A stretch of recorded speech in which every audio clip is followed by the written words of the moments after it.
The Illinois Marathon is coming up, so if you aren't already training, now is the time to start.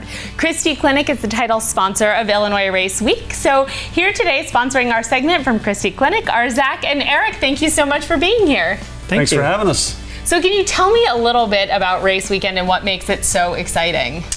Yeah, I think it's just the buzz of the whole weekend, the energy it brings to the community. I kind of compare it to something like an Illinois home football weekend, but on steroids. So we have runners not only locally and nationally, but runners internationally, and it's just a way to promote health and wellness and give back to the community at the same time. And why does Christie Clinic choose to sponsor, and sort of what is your involvement with the race?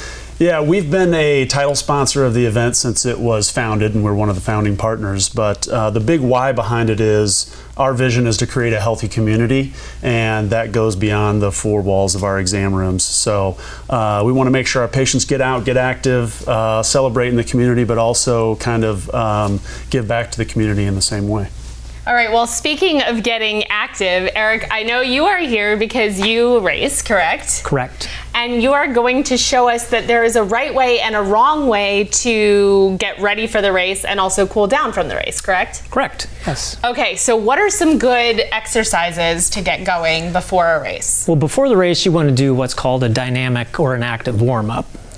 So that's going to get your heart rate going to increase your body core temperature, activate the nervous system, activate the muscles so that you're ready to run, just not going cold. Okay.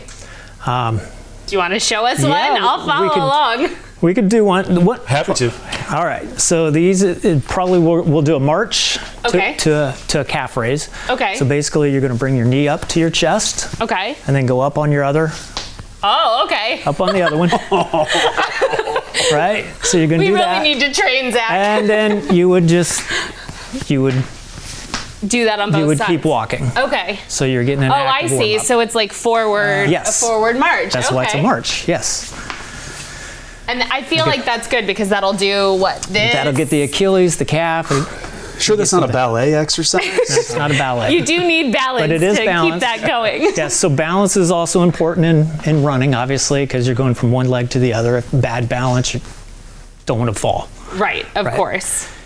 And is stretching a good idea, or should you sort of keep doing more things like that we would recommend running? Yeah, we would recommend doing more things like that to get the body and keep the body active. An active dynamic warm-up is going to take 5-10 minutes, so it's not like you have to be out there 30 minutes before doing all these active warm-ups. Right. A static stretch, which is typically what we would recommend doing after the event, is your prolonged 20-30 second hold and just kind of cool down and kind of get that soreness in the muscles, just kind of relaxing a little bit. Okay. Down regulate the system a little bit. Sure. Yeah, and I know I've always seen the runners afterwards with the blankets and things like that. So sort of can you talk a little bit about sort of the exact proper way to come down after running that far? Well, after running that far, if we're talking the marathon, it's basically just keep moving a little bit, get your space blanket on. The body is going to start shutting down, so you're going to get cold. Okay. I mean, even if it's a 70-degree day, the body's going to start shutting down. You're going to get cold, so you want to keep moving. Get some protein in, get some carbohydrates back in the system, because there's no way you've taken enough in during the race to get your body where it needs to be. So you need to get that in within 30 minutes after the race. Okay, and then after the race, can you show me a great stretch to do to sort of... Basically, any of the normal stretches that you've probably done, your static hamstring stretch, your quad stretch, glute stretch, all of those would be good to do after. And then on race day, obviously, Christie Clinic Department of Physical Therapy has a stretch area at the 27th mile. So have someone do it for you. Yeah, I was going to say, that's perfect. Come by, let the therapy department get you all relaxed, and then you're at the 27th mile. There's always good stuff happening there. All right, great. Well, let's demo one before we wrap up. What's a good stretch? What do you want to stretch? Hands, quads, let's stretch our hands.